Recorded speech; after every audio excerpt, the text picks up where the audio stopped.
In Bethesda's one-of-a-kind video game Skyrim, each player is given the same exact tools when beginning the game. However, over the course of even just a few minutes, the character that was designed by the player could be far different from another player's character.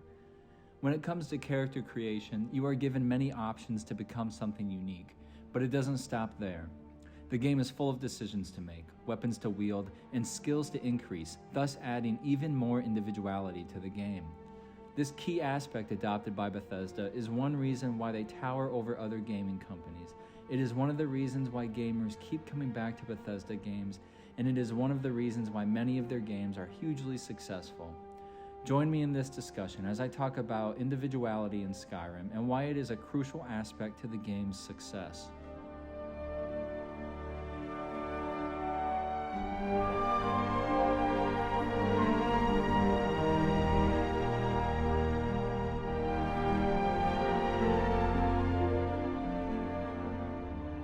The first instance in which you witness the individuality available in Skyrim is with their character creation. It is also arguably the most important decision to make in the game. The decision you make based on the creation of your character will determine many factors within the game, such as interactions with NPCs and gameplay.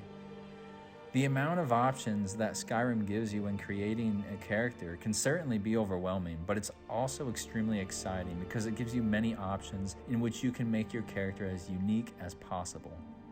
You're given a wide range of different races, such as Argonians, Khajiits, Nords, Elves, and many more. You can also fine-tune your character to look basically however you want. It even goes as far as allowing you to customize your nose, eyes, and pretty much anything involving your facial region. Then by the end, you finish up with a very satisfying naming of your character. Within the first 5 minutes of the game, you are able to create a unique character born from the imagination of the player. This is just one of the many examples of the extent at which Bethesda will go with the individuality in their games.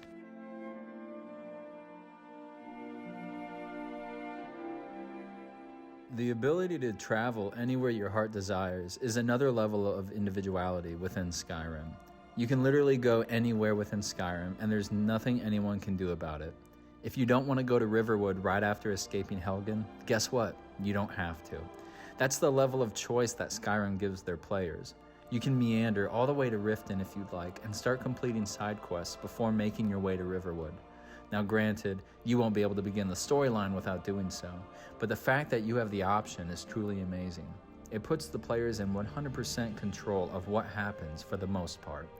Obviously, there are certain things you can't control, such as other NPCs or the process of quests, but everything you do is ultimately your choice.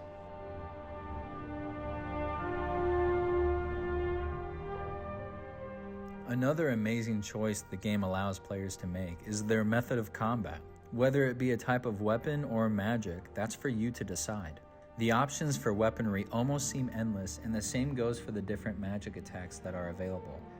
Maybe you prefer an axe over a sword, or perhaps you like some distance between you and your enemy, so you opt out for a bow.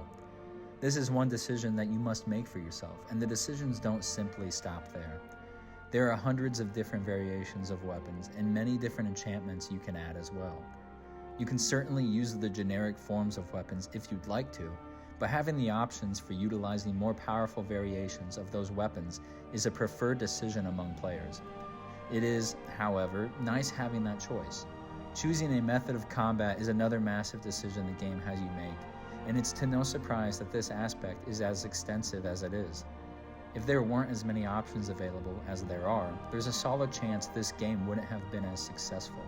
Thankfully, Bethesda made the right decision by giving us many options.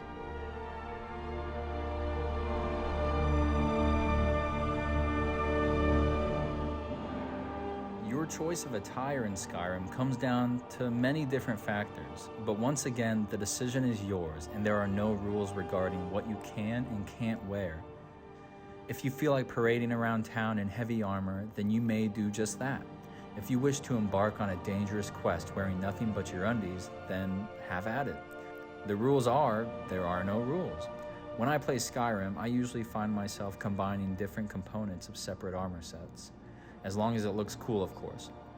All of my items being worn will have enchantments, which allow me to get the most out of the game. There is also certainly no shortage of wearable items, and these items can be tuned to your playstyle as well. If you wish to be a mage, then they have robes with special enchantments specifically for you. If you wish to use a two-handed weapon, the same rules apply.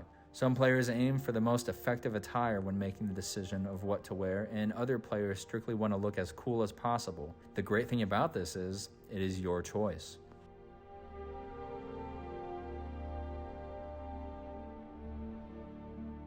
Up next, we have in-quest choices. By this, I am referring to the decisions that Skyrim gives you mid-quest that will ultimately determine the outcome of the quest. Now, this aspect in Skyrim is much less prominent when it comes to decision-making. However, there are still many quests that provide this option, and it adds another layer to the level of individuality that this game provides. A perfect example of this is when it comes time to kill Paarthurnax, or not. Many players enjoy having Paarthurnax around, and so they keep him around. And others wish to move on with the Blades questline and see no further value in Paarthurnax and will end his life.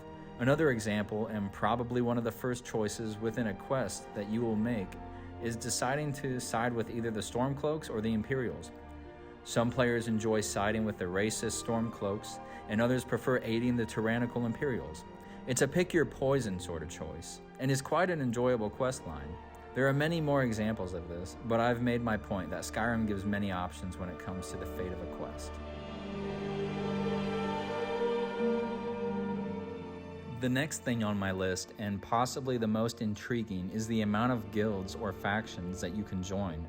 You are given the choice to participate in however many and whichever guilds and factions your heart desires, and there is certainly no shortage of groups. Each group also represents a different form of participation. For example, if you wish to become a great thief, then join the Thieves Guild. If you wish to learn the way of magic, join the College of Winterhold. If you have a desire to slide a knife in someone's back, then you should locate the Dark Brotherhood. The options are virtually endless and are available for you and you alone.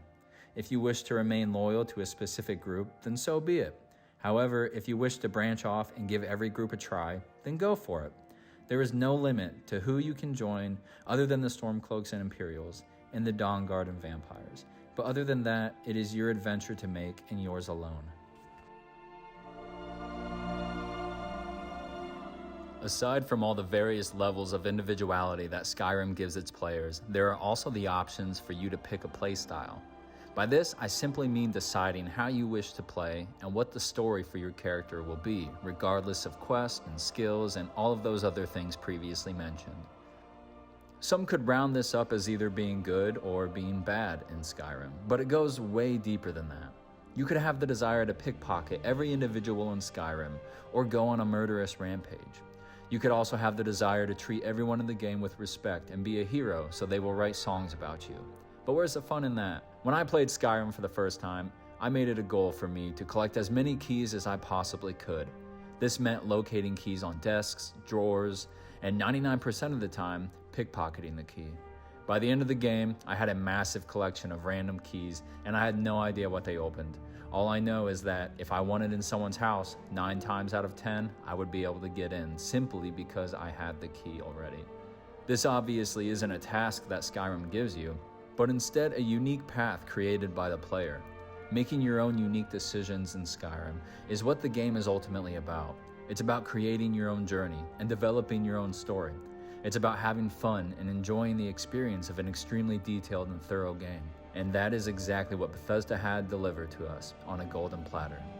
You may have already realized that Skyrim has an impressive amount of individuality, but it doesn't hurt to hear in detail the true beauty of it. I know for certain that there are many other examples that I could have mentioned in this video, but if I were to list them all, I would have no time to make other videos.